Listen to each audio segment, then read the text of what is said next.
Alright guys, let's get started with the video for today. Yes, it's going to be lots of one punches going on because Meteorush, which is the brand new card that we're going to be showcasing off today, can actually pull off a lot of one punch OTKs.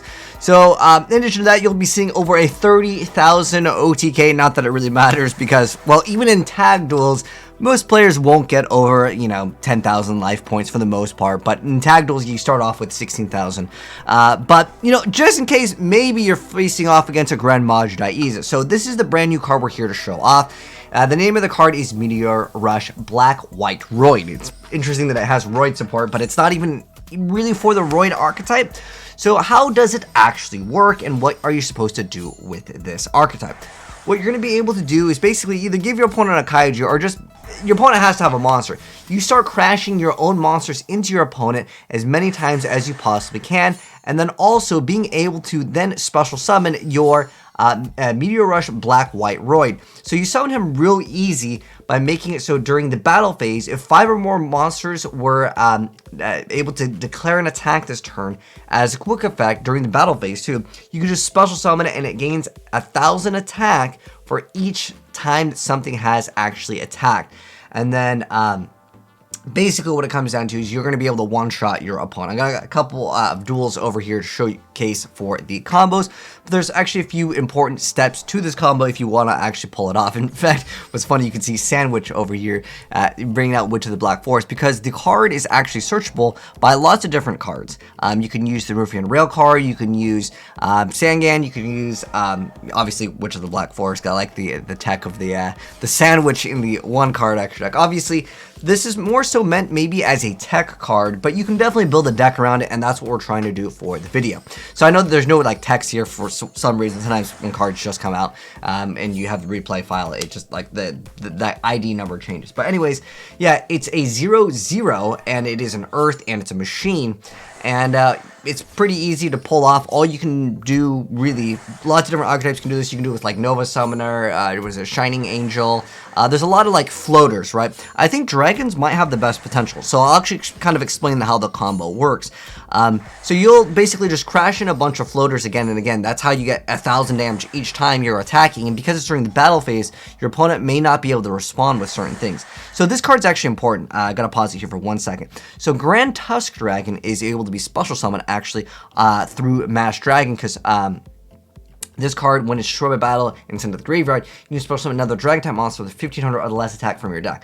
Now, original attack of the Ground Tusk Dragon is 1,400, so he's a target.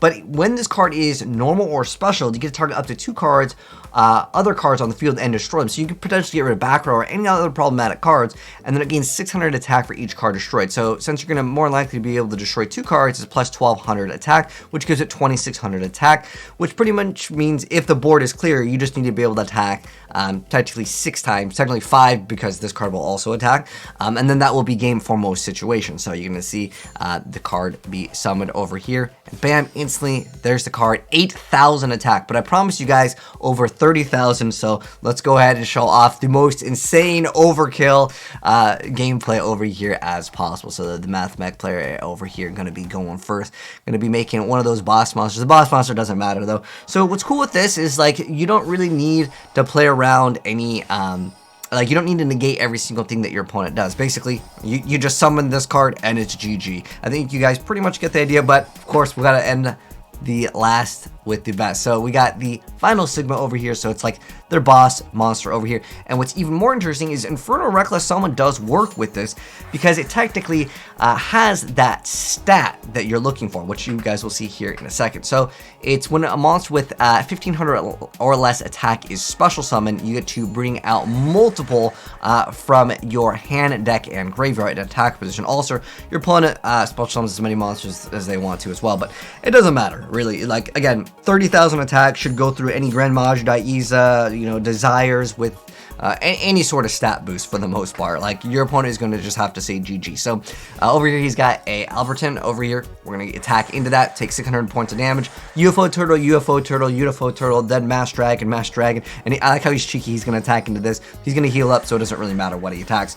The Battle Boxer Veil, it just makes it so it's another monster that you can easily summon when you take some damage, maybe preventing some OTKs, and then just block an attack if you want to go ahead and do that route. There's probably some other better options because this card unfortunately has 0 attack. Mass Drag going right into the Grand Tusk. It doesn't matter, he doesn't need to pop. He's just going in for the big damage over here. Now this is important over here. So it gains 1,000 attack for each attack the turn player declared during the damage step only.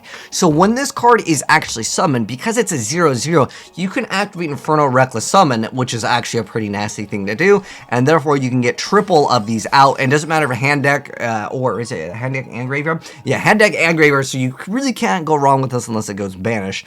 And then you can get all of your monsters attack. And look at this. What is that attack right there? 10,000.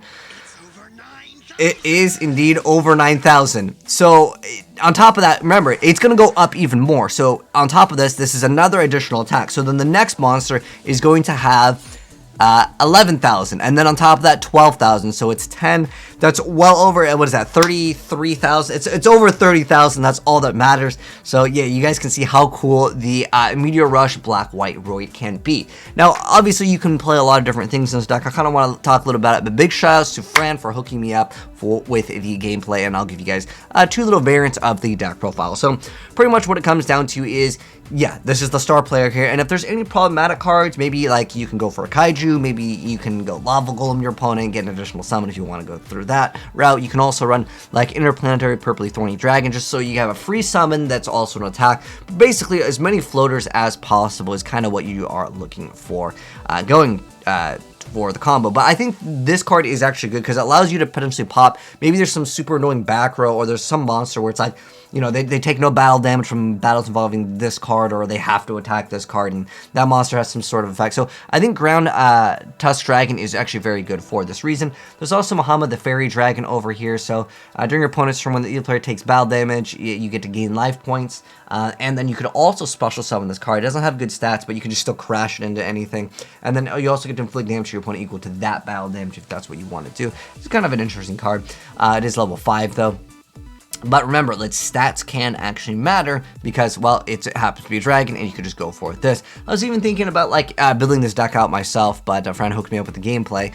But I think you can run Magical Mount. There's a lot of, like, cards that you may want in the deck versus having them, like, in your hand, if that makes sense, because you want to UFO Turtle multiple times and then go into Mass Dragon and then, you know, go into multiple Mass Dragon. I was thinking about making a fairy variant of this. That way you can also throw in Christia just for, like, I special summon Christia, your opponent forces some sort of negation to get rid of that card, and then you can go summon this. But because this card is a quick effect and it's special summon usually during the battle phase, I mean, technically you can special summon other ways, you know, there's this if you bring it out other ways, but yeah, this card doesn't have any restrictions on like how you actually bring it out. It doesn't say like you cannot special summon this card from like the graveyard. So if you want to, like, you know, Foolish, there's probably a lot of other cards that can copy the stats. I know there's a, what is there, like the was it Phantom of Chaos? There's probably a lot of other cards where you can like dump it into the graveyard. You can maybe run Call of the Haunted.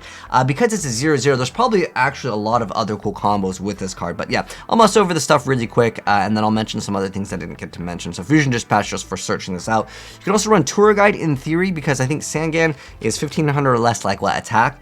Yeah, 1500 or less attack, and because it's a 0/0, it's like really searchable. Heck, you could even Giant Rat into this thing, which is even more interesting, because I was thinking about how I was going to build this, because yeah, remember people used to Giant Rat into, what is it, that not Total Finish Shogun, what is it? It's that the super heavy samurai card, right?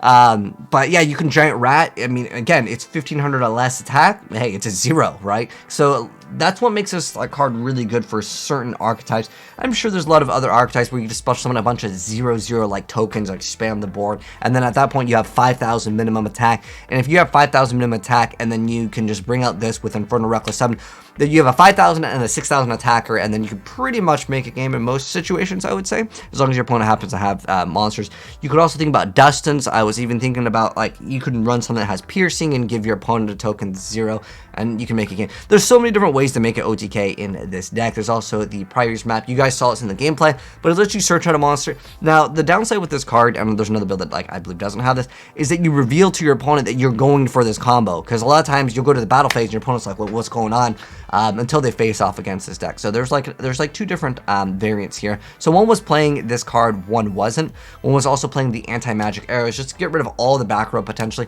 No one really plays back row except for, like, you know, Imperm for the most part in this day and age in Yu-Gi-Oh! But yeah, that's going to be the deck profile. Include the one-click download via the Discord. But yeah, let me know, guys, what you think of Mr. One Punch, a Blackwhiteroid, Meteorush. Very fun card. I like these kinds of weird things that come out into Yu-Gi-Oh! But anyways, big shout outs again to a friend for hooking me out with the gameplay. If you guys enjoyed the video, drop a like on it. If you're new here, hit subscribe, turn the bell so you don't miss out on more interesting and creative Yu-Gi-Oh! decks. And I'll catch you in the next video. Take care. Peace.